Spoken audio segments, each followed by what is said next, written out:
Today we are going to be talking about weather and preparing for it. It goes from hot to cold within a couple of days, sometimes within the same day. So today we're going to be making our own thermometer so you can see how they work. So today we'll be using food coloring, clay or Play-Doh, an empty soda can, paper towel, a clear straw, a bowl, and you'll need some hot and cold water.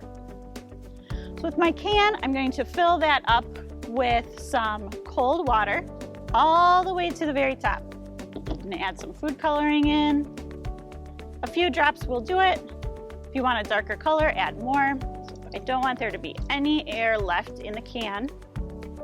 I overshot, so I'm going to use my paper towel to mop up the extra. You want the top of the can to be dry before you put the clay or Play-Doh on.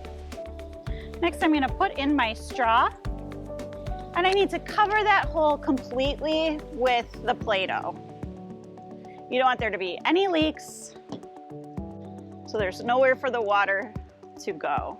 So I found it's best to kind of flatten it out, make a hole for the straw, and then press it carefully over the whole top of the can. Now, to see how a thermometer works, we need to change the temperature of the water in the can. So I'm going to carefully put it in the bowl and fill the bowl up with hot water. And we'll keep an eye on the liquid in that straw. So why does it work? Why is the colored water rising up out of the can?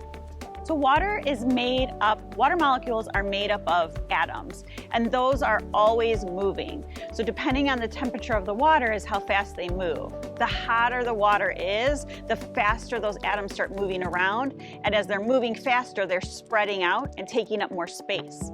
Since we sealed the hole in the top of the can, there's nowhere for that water to go but up through the straw. The flip side of that is if we were to take this out or put it in cold water or colder temperatures, as the water cools down, those atoms are going to start moving slower and they'll settle right back into the can because they'll move slower, they'll get closer together and eventually calm back into the amount that fits into the can.